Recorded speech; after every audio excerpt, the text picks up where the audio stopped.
Okay, so firstly, I apologise that I'm not John Hare. That is something that I can't do anything about, but I'm hopefully here to give you a bit of an insight about how I got into the games industry and giving you a series of guidelines about how to do that. So, I have called this talk 10% Inspiration. The reason I've done that is so often you get this overwhelming idea that you have this single moment that defines your career and the doors open up for you and all these opportunities come flooding in. And I assure you that isn't necessarily true. For some people it is, for most people it isn't. The reason why I've called it 10% inspiration is Thomas Edison once said that success is 10% inspiration, 90% perspiration. I am very, very, very much of the 90% inspiration category. Sorry, 90% perspiration category even. If I was 90% inspiration, I'd be getting paid a lot more. So, this idea of I didn't fail, I just found 2,000 ways not to make a light bulb. The reason why I've put this in is today you will hear lots of people talking about lots of different ways to get into the games industry. There is not one single way to get into the games industry. There are hundreds of different ways, through different channels, through meeting different people, through talking to different people that will open up to you as you go through your career. And the main thing is that once you're in the industry, this doesn't all stop. This then becomes a crucial part of progressing your career, talking to people, keeping up to date with things, and making sure that your ideas, progress and that you're talking to people all the time. So, who am I? I am a producer at Flix Interactive. This is what I do. I shout and yell at people. I don't really, but that's what a lot of people think producers do.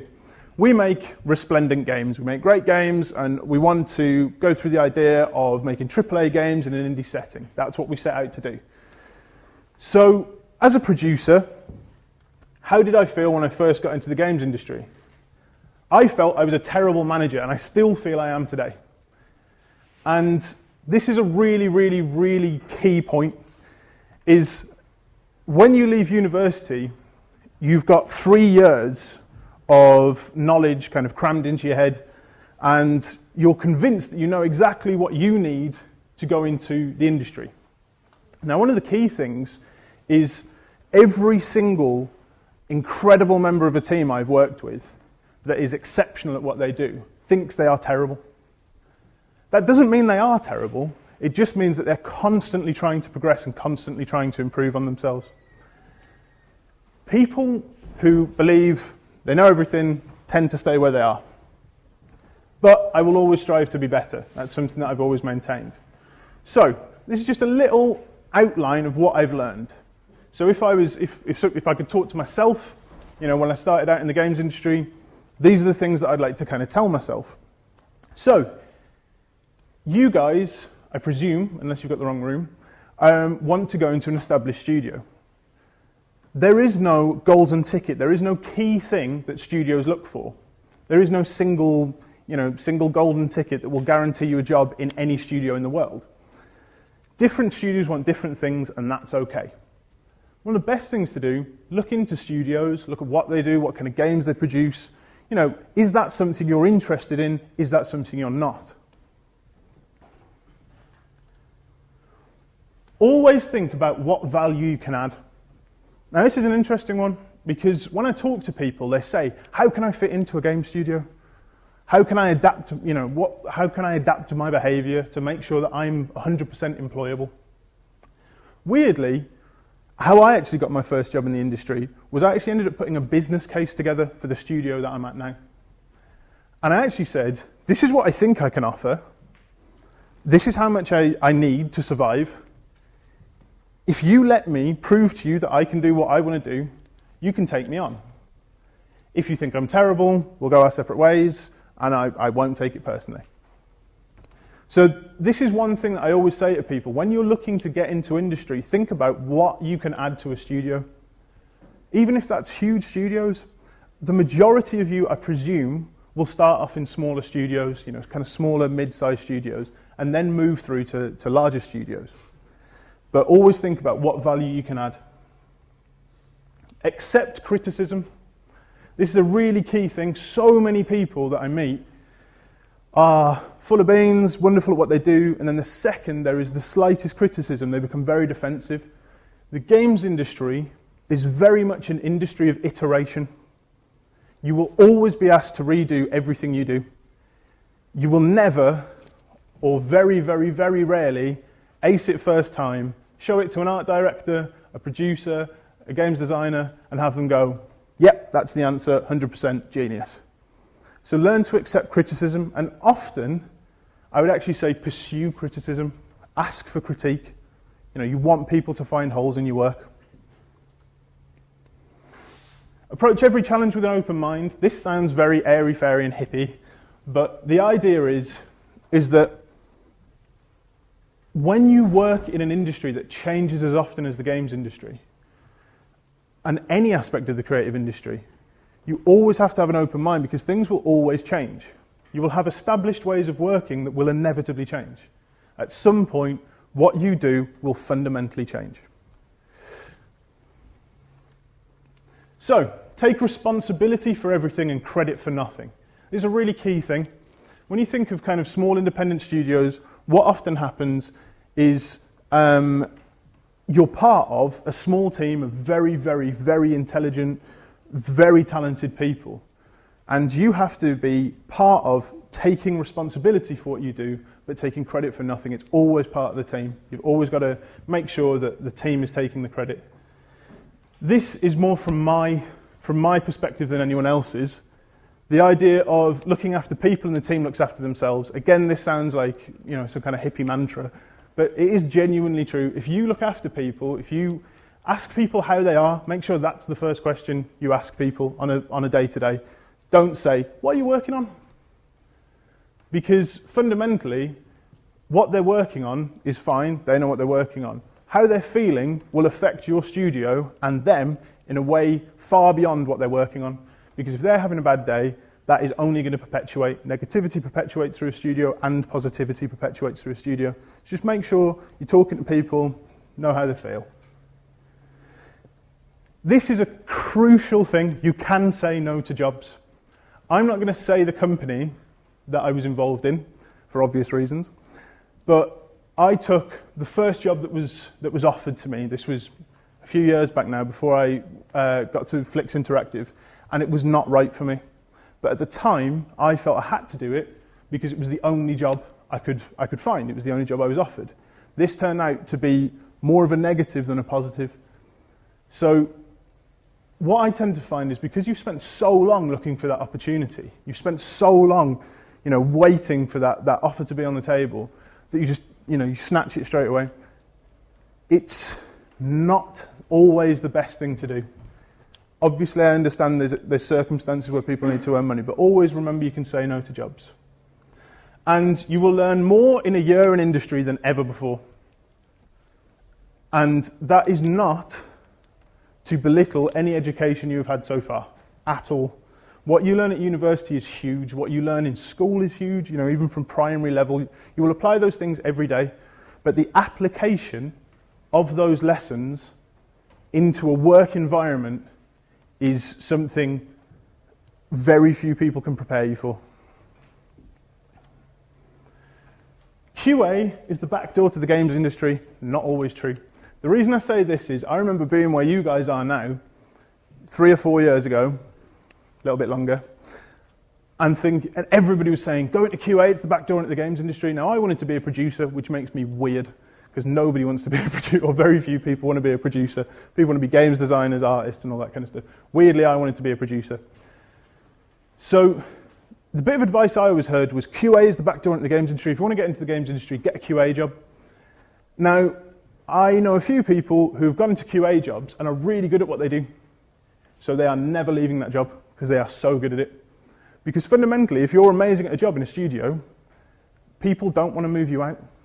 That's not always true, but just from talking to kind of people I know in industry who are in QA, if they're good at it, they tend to be locked into QA.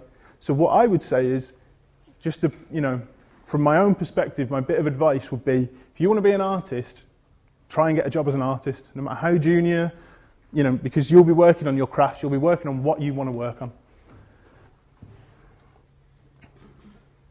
So, graduate portfolios. Is there anybody in here who's an artist? Yeah, so there's a few of you. Okay. No anime and no superheroes, please. The amount of portfolios I see that are full of anime, and you know, I love anime as much as the next person. It's very groovy, but the idea that the amount of portfolios I get through every day that are full of anime is just surreal. And again with superheroes, artists making Batman. I love Batman. I had the Batman theme tune played at my wedding, right? I don't want to hire people who can make Batman because I don't work for Rocksteady, and the license would cost a lot of money. So the reason I say this isn't just kind of a sweeping statement. It's if you're an artist, define what you're good at, define your style, because that's what's going to get you through the door. If you have a mind-blowing style that makes a game designer look at that and go, I want to make a game that looks like that, that's infinitely better than, you know, drawing Batman versus the Joker in a Jim Lee style. So, you know, bless you. So this is a really key thing, defining your style, and then because also showing a variety of styles, because that variety of styles will land you a job far more readily. Show understanding of your art. The reason I say this is, again, I see a lot of finished work. Now, finished work is great, but it's very easy to hide bad lines. It's very easy to kind of cover things up.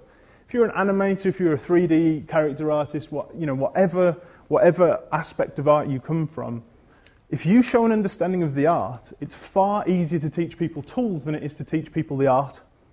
So if you can show life drawing, you know, these kind of very basic skills, showing tonal differences, that's going to far more easily land you a job than, you know, finished amazing pieces. Because like I say, you can teach people tools. The art is far more difficult to learn.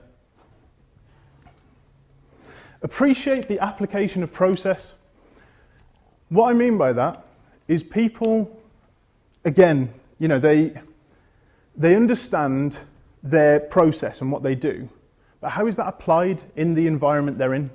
I know incredible sculptors, I know incredible artists, but they don't think about how they fit into the studio as a whole. Show knowledge of pipelines. Showing knowledge of pipelines and well, this is 2 points all in one really, and your relationship between the other people in the studio is a very crucial thing. You know, and this is for coders. I meet so many coders who are incredible coders, but don't think about how that code fits in with art. I'm not suggesting go off and make a whole game, but even just think about it, think about the process, research the process, research what is needed to bring that game together. Actively seek constructive criticism. This will keep coming up because you need that feedback. Anybody, any artist, any programmer, anyone who works in isolation will do one of two things. They will convince themselves they're a genius, or they'll convince themselves they're terrible. This is why you need to seek input at every possible, every time you can, whether it's friends, but make sure they're not too worried about offending you. Always have a pedant look over it. We received a CV into the studio from a student who the first line was, "I am writing to inform you." Writing was spelt with an R, not with a W. If you can't get the first line of that CV right, that is a level of attention to detail that we can't really accept. Don't be proud. My dad is the most pedantic person in the world. I used to hate him when I was a kid. But he used to look over everything and pull up all the spelling mistakes. I'm now 27. I create pitch documents for internationally renowned publishers, and I don't send him it all, but I'll say, how will do I put the apostrophe here, or, do I put it after the S or before the S? And these are the kind of things where never be too ashamed to seek help, because having a pedant look over things is never bad. So, bagging your first job, everybody picks up their pants. Don't care about you. Tell us how to get a job. So this is just a series of kind of pointers, guidelines that I've thought were crucial in getting me a job in the industry. So the first thing is learn to love networking. It's essential. If you say to people, I'm not really big at talking to people, I'm not really a big fan of that, that's all well and good, but you will have to learn to be able to talk to people, especially if you want to work in a studio. The conversational nature of a studio is a crucial part of the day-to-day operation of a studio. The majority of studios you go into will run Agile Scrum methodologies that will mean every morning you have to stand in front of a group of your peers, discuss what you're working, what you're doing, what the problems are. So, you have to learn to be able to speak effectively, communicate with others, but all of that is so crucial when it comes to networking. And like I say, this isn't something that disappears when you get a job. This actually becomes even more crucial when you get a job, because you're talking to clients, you're talking to prospective publishers, whatever it may be. This is something that's really crucial. So learn to love it. Be persistent. Hard work beats natural talent 9 times out of 10. I know so many incredible naturally talented people who don't have jobs, who are absolutely phenomenal, but they are waiting for someone to stumble across their website and go, my God, your work's incredible, please come and work for me. That is not going to happen. You have to chase people, you have to follow things up, you really have to kind of push for it. Always take the initiative. This kind of ties into the previous point, where so often I have people who say, I've built a website, but no one's looking at it, I don't understand. Well, are you telling people it's there? Are you using social networking or whatever aspect, of your social networking arsenal to try and get people to look at it? And so often, people kind of go, no, I just thought people would stumble across it, If I Google it, it comes up top. It's because it's your website. Google finds things to do with you first. If you say you'll do something, do it. I meet people at conferences all the time, students at conferences all the time, and they say, I'll drop you an email, I'll send you my portfolio. I've had 2 sent to me in all that time, and I must have talked to, at a guess, a couple of thousand. I have a couple of mentors in the industry, who've been in the industry a long time. One of them, I had to talk very similar to this. He just started in the games industry 5 years before that. I got his card and I sent him an email every week. I said, I'm going to send him an email every week, just updating it. And until he tells me to go away, I'm going to keep doing that. And he's given me more advice, helped me more than anyone else. Because we've all been in the same place. We want to help people. I want to help students into their first jobs. That's what I want to do. Because I've been in your position. I know how annoying and frustrating it is. Learn to survey the industry. This is a very, very, very key point that is very often overlooked. How many of you go onto games websites each day? Everyone. Hands up who are IGN, Kotaku, or, let me think. Yeah, those kind of things. That's good. So there's not too many of you. Right. My biggest bit of advice is stop looking at consumer websites and look at industry websites. So often I have people coming up to me and saying, I go on IGN, try and keep on top of things. Gamma Sutra, Develop, MCV, GamesIndustry.biz. This is probably stuff that's been, bashed into you by your lecturers. That means they're doing their job. Because if you survey your industry and learn how to find patterns, look where the industry is going to be just over the horizon, kind of 1-2 years down the line, that is a huge, huge thing.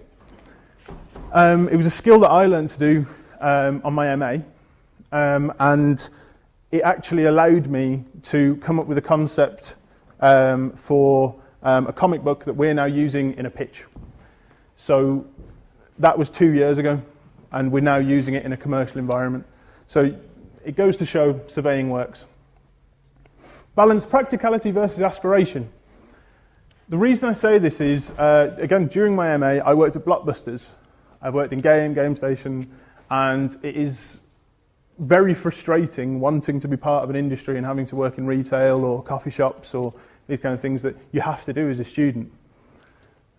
My worry is I've seen far too many of my friends who are immensely talented people becoming amazing baristas and worse and worse and worse 3D artists. If you want to be a 3D artist, if you want to be a programmer, if you want to be a developer, spend time being good at what you do and developing that skill. Because every minute you spend in a part-time job or a full-time job, you are falling further and further behind the people who are doing it full-time. If you can make a living, even if it is just making ends meet, doing what you want to do that every time. Because you don't want to be a 3D artist working in Blockbusters, 20, 30 years down the line, which is, I've met those people. And it's just make sure you get that balance right. So, this is my kind of last bit of advice. This is my big one. So often, I meet the most cocksure students who come in, they're just looking at me going, like you, like me. Cocksure students who essentially kind of go, yeah, I'm going to be a games designer, I'm going to make the next, amazing game. And that's all well and good, and you might be that person, but chances are you're not. And I don't mean that to offend you, I'm just trying to prepare you realistically. The chances are games design is a job that will be 10 years down the line, 15 years down the line. There aren't many studios that you can go into with a character art portfolio and go, but I do have a games design idea, do you mind if I just show you it? Which I've had happen. It's like, well, that's really cool, but we're making a game and we want you to work on it. It's very surreal. So be humble, accept the fact that you don't know everything, and that's okay. Like I said at the beginning, I'm a terrible manager.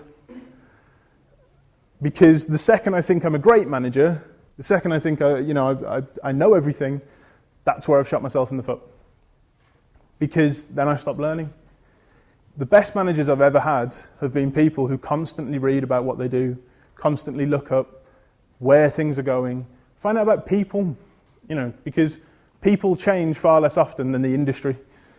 The industry changes constantly. I mean, if you'd have said 5-10 years ago that Nintendo would be really struggling to make sales, people would have thought you were insane. They are really struggling to make sales. So, you can't predict where the industry is going all the time, but learning how to talk to people, learning how to, this is going to turn into a sermon, but being kind of kind and groovy with each other is always a good thing, because those are the things that will progress you in your career. So, this kind of ties into the idea of being humble, but this was something that somebody told me when I met them up at a conference in Edinburgh when I was about 21, and he stood for about half an hour outside a hotel in Edinburgh and just gave me advice. And he kept saying, and this is one thing I will reiterate to you now, this is not the golden ticket. Don't take notes and go, right, that's how I get a job. This is just my perception, this is my perspective. We've got Ian from Aardvark Swift coming up. He'll tell you a much more general view. I'm just giving you my advice, my perspective. But this was one thing that I found really interesting. It's something that I quoted to a lot of people. It always pays to give people time, because you never know which side of the desk you'll be on next time. This guy spent half an hour talking to me, and at the same conference I was told I was a kid and I knew nothing by a guy from a company that went bust 2 weeks later. A divine irony and rather hilarious. But this was Peter Moore.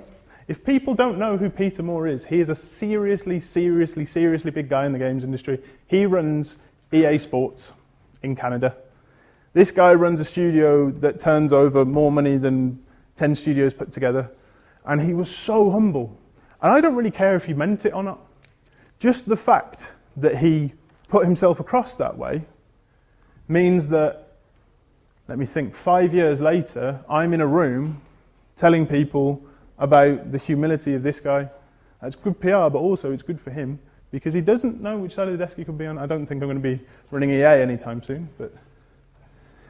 And the last one is, this is where it gets really, I'm going to start lighting candles and everybody can start singing Kumbaya in a second. Approach each and every individual as an equal. You have something to learn from everyone. And the person who said this was my granddad. And I do that, and I try and do that with absolutely everybody I meet. I've learned some incredible things from students, and people will stand here and dictate, over and over again about how you get into the games industry, how the games industry works. The fact of the matter is, you're the people who define how the games industry works because you're the future of it. If you all turn around and say, no, actually, I think a studio should be run like this, then that's how studios are going to be run. It might take a while, but that's what's going to happen because fundamentally, you are, the workforce of the games industry. So often you will have those experiences like I had in Edinburgh where I was told I was a kid and I knew nothing. You will be told these things.